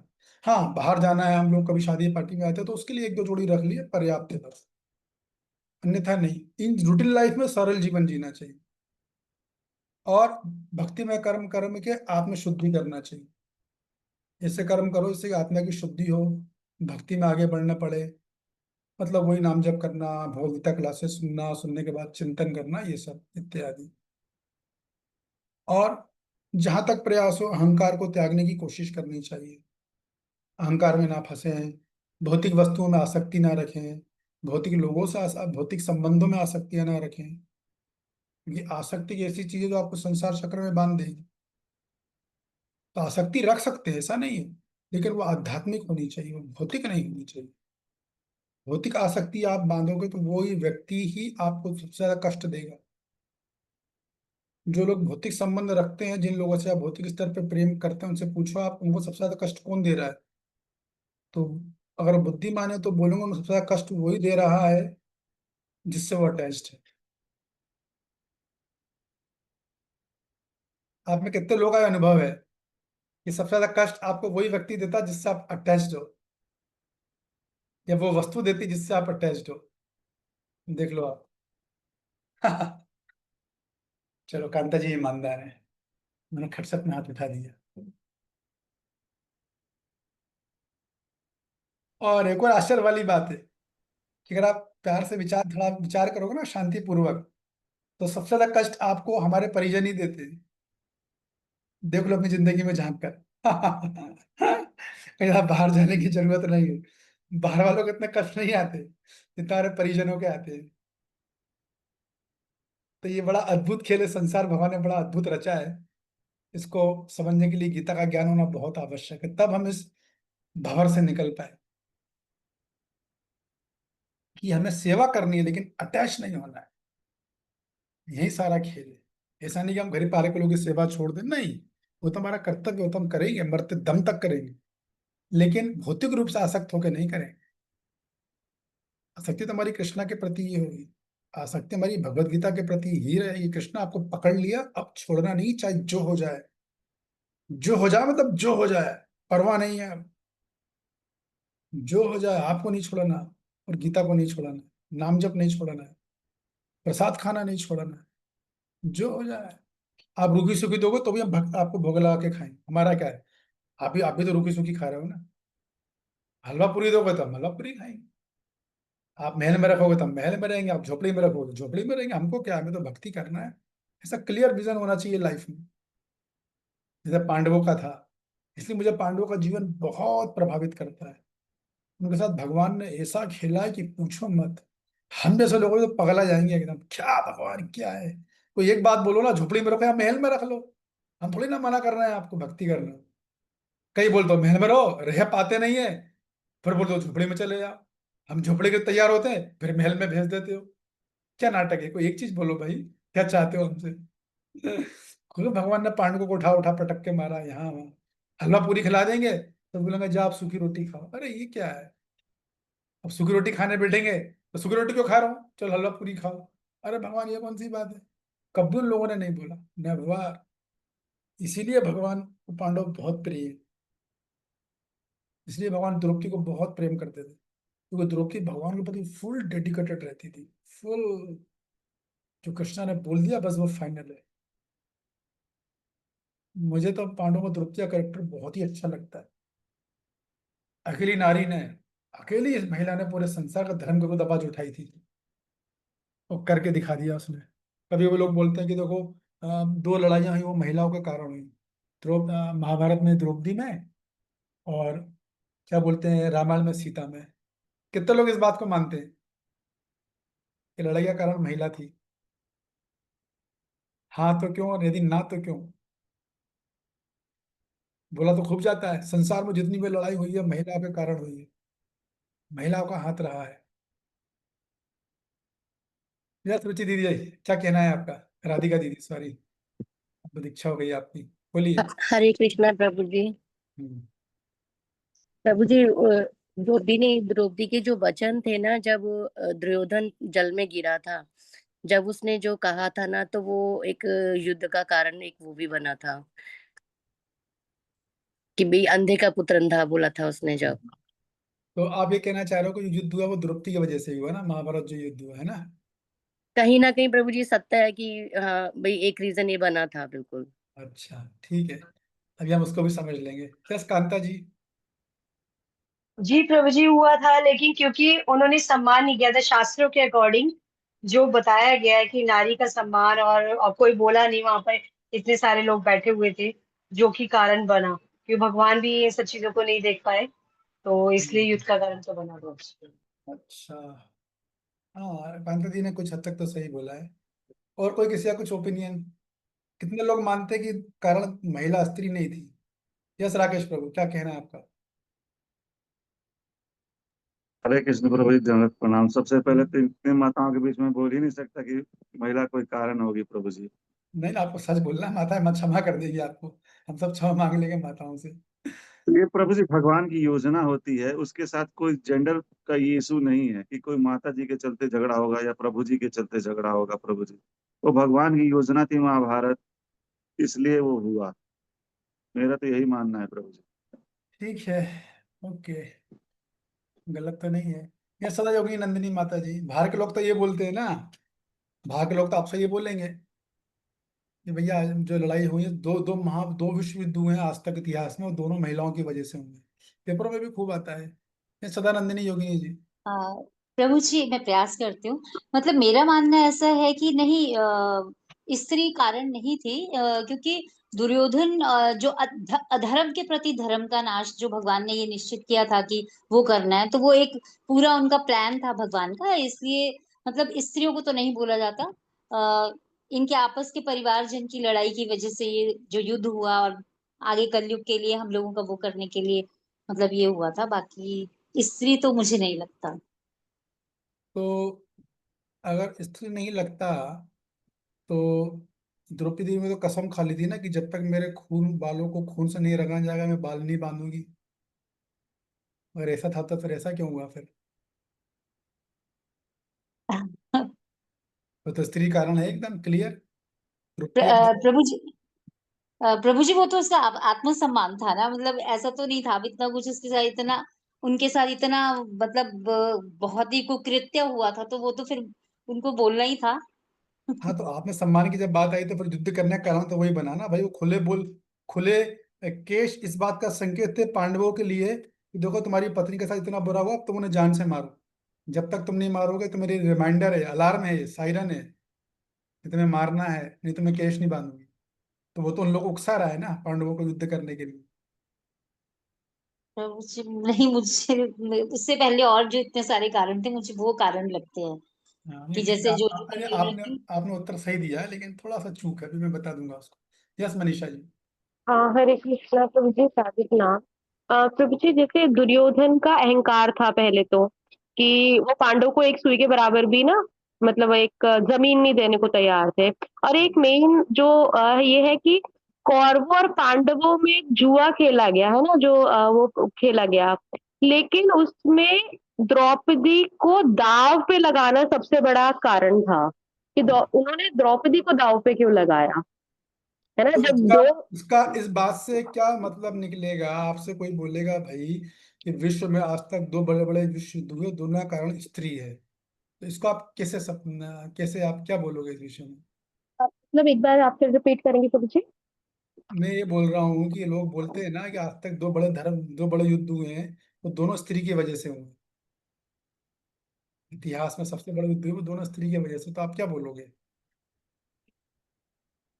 स्त्री की वजह से नहीं हुए, आपने स्त्री को बीच में डाला जबरदस्ती, स्त्री की वजह से कैसे हुए? स्त्री वॉज अ वे, मतलब हाँ ठीक है, उनसे आप इनडायरेक्टली इंटरकनेक्ट आप कर सकते हैं, बट नहीं, बेसिक। स्त्री अगर दुर्योधन पर हंसती नहीं तो युद्ध ही नहीं होता। स्त्री की वजह कैसे नहीं? स्त्री वजह तो स्त्री ने क्यों हंसा, ये बोल तो नहीं राधिका दी? तो प्रभु जी, वो इगोइस्ट प्रवृत्ति आ गई ना, कि मेल ईगो। कुछ भी हो, लेकिन स्त्री तो कारण बनी ना। वो अपनी अपनी सोच की बात है प्रभु जी, तो कि मतलब एक रहता है ना कि वो फेमिनिन वाला सिस्टम रहता है कि उसके तो ईगो, हाँ ठीक है, इनडायरेक्टली तो कारण बन गए, बट तो इट्स नॉट लाइक, मैं ठीक है, इसको ऐसे क्लियरली समझा नहीं पाऊंगी। ठीक है, नहीं, कोई आप लोग प्रयास कर रहे हो, बहुत अच्छी बात है। ये आपको प्रयास करना ही बहुत अच्छी बात है, प्रयास करोगे तो याद रहेगा जो उत्तर मैं देने वाला हूं, नहीं तो याद नहीं रहेगा। तो देखिए बात ये है कि ये बात भी सही है कि द्रौपदी ने उसका मजाक उड़ाया दुर्योधन का। ये बात भी सही है कि दुर्योधन ने बदला लिया और उनको निवश करने का प्रयास किया। और ये बात भी सही है कि द्रौपदी ने शपथ ली थी कि जब तक मेरे केश खून से नहीं रंगे रहेंगे तब तक मैं अपने पतियों के सामने हमेशा खुले बाल रख के जाऊंगी, ताकि उनको बार बार ये बात कचोटती रहे।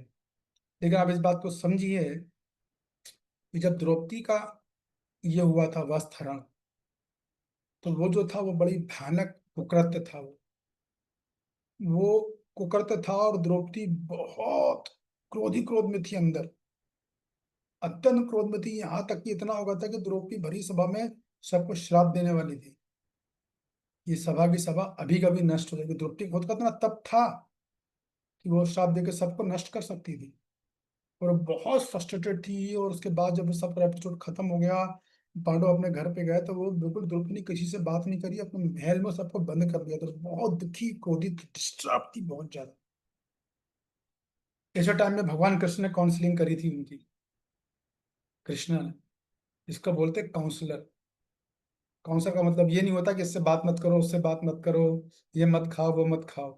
काउंसलिंग का मतलब ये होता है, काउंसलिंग अगर आपके पास आ रहा है तो आपके पास वो दम होनी चाहिए कि आप उसके डिस्टर्ब माइंड को पेसिफाई कर सको। ये तो काउंसलिंग मत करो। इतनी डिस्टर्ब थी। सबसे अच्छी काउंसलिंग यदि आज तक किसने करी, दो लोगों ने करी है, भगवान कृष्ण ने, दूसरा विदुर महाराज ने, धृतराष्ट्र ने। इस टाइम द्रौपदी बहुत डिस्टर्ब थी, बहुत मेरे साथ ऐसा क्यों हुआ, मेरी क्या गलती थी, पूछती है भगवान से। तब भगवान शांत करके समझाते हैं, बोलते हैं दुर्योधन को माफ कर दो। माफ कर दूं? अरे वो तो और पागल हो जाती है एकदम। फिर भगवान समझाते कि देखो, तुम कोई साढ़ स्त्री नहीं हो, तुम पूरे एक कुरु वंश की, मतलब एक साम्राज्ञी हो, भारतवर्ष की साम्राज्ञी हो। तो ये लोग जब एक साम्राज्ञी की ये हालत कर रहे हैं, तो साधारण महिला की क्या सुरक्षा की गारंटी है? जब तुम्हें नहीं छोड़ रहे, जिसके पांच पांच भाई दुनिया के महान धनुर्धर हैं, धुरंधर लोग हैं, तो साधारण महिला की क्या सिक्योरिटी की उम्मीद करोगे इनसे आप? क्या राज करेंगे, तो क्या करेंगे? तो तुम बदला लो, लेकिन इसलिए मत लो कि तुम्हारा अपमान किया गया है। तुम्हें बदला लेना है तो कि सारी स्त्री जाति की रक्षा करनी, ना धर्मियों का नाश करना है। तुम अपनी पीड़ा को समाज की पीड़ा बना लो।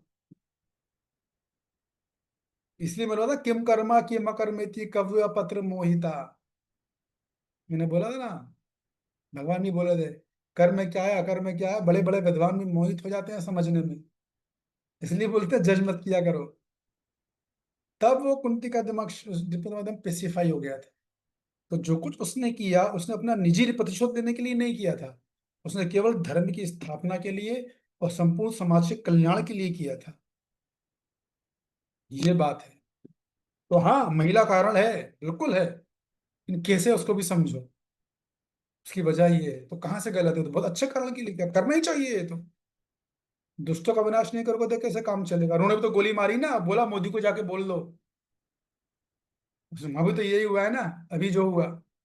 उसने, महिला ने बोला कि मेरे पति को ही मार दो, उसने बोला नहीं, जाके मोदी को बता देना। और बाद में जब पाकिस्तान ने हमला किया, जो हमला किया वो भी दोनों महिला ही हैं,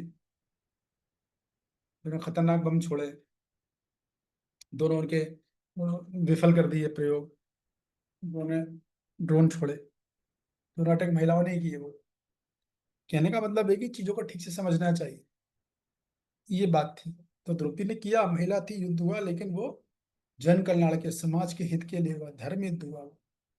बिल्कुल करना चाहिए, धर्म से बढ़ के कोई, धर्म से, धर्म की स्थापना के लिए यही तो सारी लड़ाई भगवान से। अगर आपको ये समझ में नहीं आ रहा तो गीता आप कभी नहीं समझ सकते। धर्म की स्थापना के लिए अपने परिजनों को ही त्यागना पड़े तो त्याग देना चाहिए, क्योंकि धर्म सबसे बढ़ के है। ये तो भगवान समझा रहे हैं उसको, ये तो मैं आपको सुना है, आप समझो गीता के इस मर्म को। धर्म से बढ़ के कुछ नहीं है। फिर अपने परिजन हो, कोई हो, सबका त्याग किया जा सकता है। धर्मो रक्षति रक्षता। हाँ, उन्हें समझा, पहले धर्म पे लाने का लाओ, उन्हें समझाने की कोशिश करो, उन्हें पर्याप्त टाइम दो। वो बिल्कुल ही विरोधी हो, अधर्म कार्य कर रहे हैं, मर्डर, खत्म। तो इनका पाप चरम सीमा पे हुए थे कौरवों के, बहुत ज्यादा शक्तिशाली हो गए थे। जब आदमी शक्तिशाली होता है तो उसे खुद पता नहीं होता कि मैं कब अधर्म करने लगा। ये बात थी। यस, समय हो गया। आप सबका बहुत बहुत धन्यवाद, थैंक यू वेरी मच। कहाँ तक कर लिया हमने? श्लोक क्रमांक 20 तक कर लिया ना? कहाँ तक किया है? 21 तक, 20 तक किया है, ठीक है। 21 तक में याद दिलाना आप। आज क्या गुरुवार है ना, कल तो क्लास होगी। अच्छा, नहीं नहीं, आज क्या, आज शुक्रवार है, आज फ्राइडे। शुक्रवार है अच्छा, जी शुक्रवार प्रभु है, जी, बस तो शुक्रवार है। मंडे को क्लास होगी। तो मंडे को आप मैसेज डाल देना कि श्लोक को, मेरे को याद नहीं रहेगा, मेरे बैचेस बहुत चल रहे हैं। रहेगा श्लोक, मैसेज मैं डाल मैसेज देना। कर दूंगा हाँ ठीक है, जी। मुझे याद रहेगा। ठीक है, धन्यवाद। यस मनीषा जी बोलिए। प्रभु जी मुझे बस ये पूछना था कि इनमें आज जो हमारे वो है श्लोक हुआ है इसमें क्वेश्चन कैसे बन सकते हैं? आपकी आवाज पूरी गूंज रही है, मैं कुछ सुन ही नहीं पा रहा हूँ। हरे कृष्णा प्रभु जी, अब आ रही है आवाज? अभी थोड़ा ठीक हुआ। प्रभु जी मैं पूछ रही थी आज के जो श्लोक हुए हैं इसमें क्वेश्चन कैसे मेक होंगे? अच्छा, क्वेश्चन क्वेश्चन। कैसे बनाएंगे? ओके, तो कोई मैं देखता हूँ। एक क्वेश्चन बना लो आप, श्लोक नंबर डालना, लेकिन श्लोक ठीक। क्रमांक प्रश्न आप बनाओगे। ये आपने अच्छा किया मनीषा जी, आपको कर लेना चाहिए, लगभग हर सेशन में मेरे से पूछना चाहिए। मैं बताता हूँ, एक मिनट। आप ऐसा क्वेश्चन बनाओ,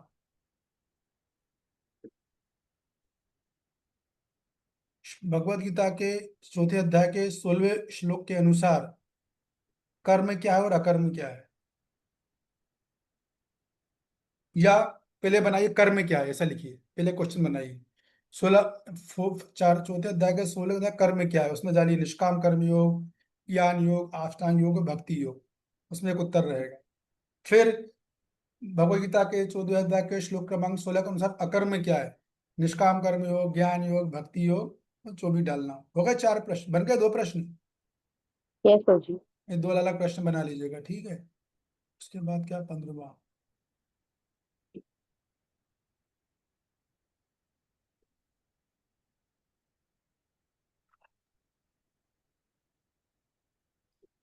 एक सेकंड बता रहा हूँ। राकेश बाबू आप भी लिख लीजिएगा। ठीक ठीक है प्रभु जी, वैसे मैं बना लूंगा प्रभु जी। ओके। गहना कर्मणो गति।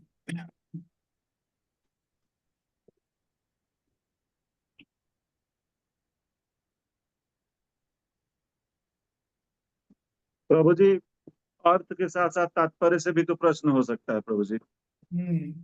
एग्जाम्पल बताइए।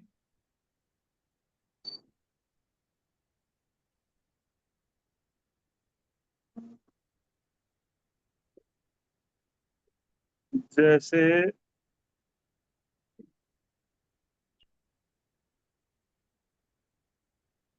जैसे व्यक्ति कर्म बंधन से कैसे मुक्त हो सकता है? कर्म बंधन से, हाँ बना सकते हैं, 4 ऑप्शन डाल दीजिएगा। हाँ, नहीं, लेकिन ऑप्शन डालोगे इसमें 3 में से मुक्त हो सकता है ना। उत्तर क्या डालोगे इसके आप? उसमें प्रभु जी ज्ञान योग डाला जा सकता है, भक्ति योग डाला जा सकता है, निष्काम कर्म योग डाला जा सकता है। हाँ, तो वही मैं बोल रहा हूँ कि इसमें तीनों से मुक्त हो सकता है, तो उत्तर तो एक ही डालना है ना अपन को। तो तीनों से मुक्त हो सकता है, तीनों मुक्त है ना कर्म फल के फल से तो। कोई नहीं, मैं आपको भेजूंगा, फिर आप उसको ये करना प्रभु जी, ओके ओके। देखना। हाँ हाँ ठीक है। एक मिनट, एक प्रश्न मैं बनाना चाह रहा हूँ, बन जाए वो जरूरी, जो मैंने अभी समझाया था। 2 मिनट है बस, फिर हम एंड कर देंगे। जैसे एक और तात्पर्य से प्रश्न है प्रभु जी की, अकर्म किसका लक्षण है? हाँ, तो तात्पर्य में दिया हुआ है चार ये। ऑप्शन डाल दीजिएगा। जी अब अकर्म में भी, इसमें 2 उत्तर, अकर्म भक्ति योग को भी बोलते हैं, ज्ञान योग को भी बोलते हैं ना।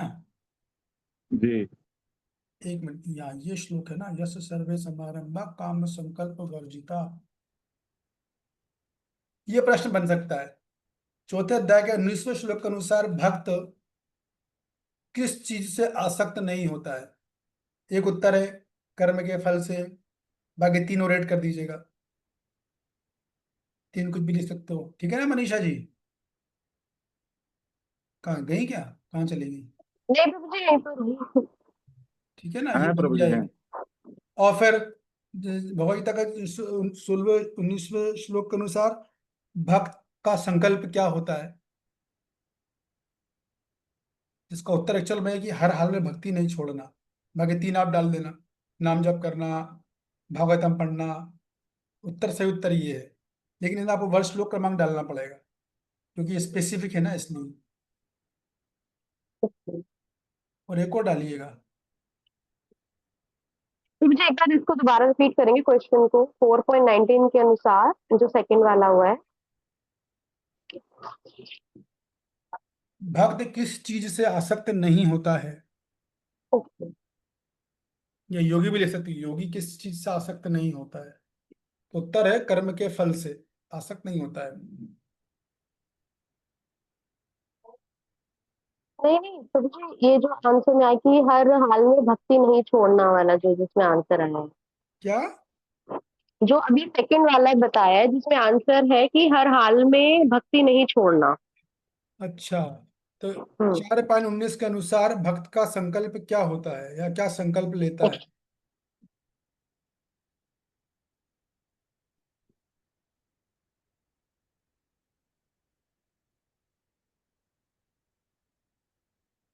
ठीक है।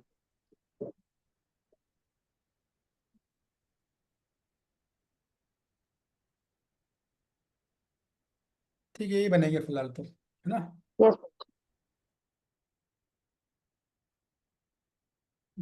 इस श्लोक से बनेगा वो क्वेश्चन जो मैं चाह रहा हूँ।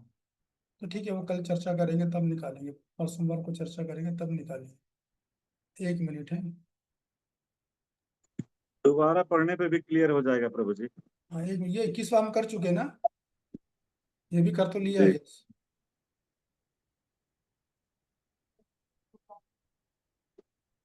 20 तक किया है प्रभु जी हम लोगों ने, श्लोक संख्या नहीं 20 तक। नहीं, 21 भी कर लिया है, इसमें पूरी चर्चा करी है हमने। आप भूल गए क्या? अभी बोला था ना, धन संग्रह नहीं करना है, ये सब बोला, तो धन संग्रह नहीं करना है, संतुष्ट रहना है।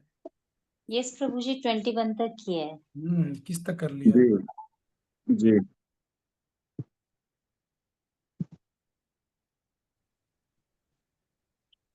1 मिनट है बस, 2 मिनट, जिसको जाना है वो जा सकते हैं। मैं एक प्रश्न बनाना चाह रहा हूँ।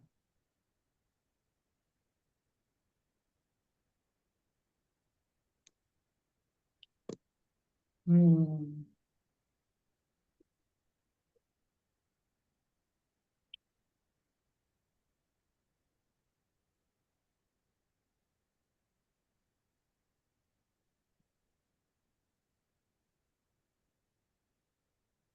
हाँ, ऐसा प्रश्न बनाइएगा मनीषा जी। यस प्रभु जी। 4:21 के अनुसार ये पूरा लिखना पड़ेगा, प्रश्न बड़ा बनेगा ताकि सबको समझ में आए कि 4.20। भक्त जानता है कि वह परमेश्वर का भिन्न अंश है। चूंकि वो परमेश्वर का भिन्न अंश है,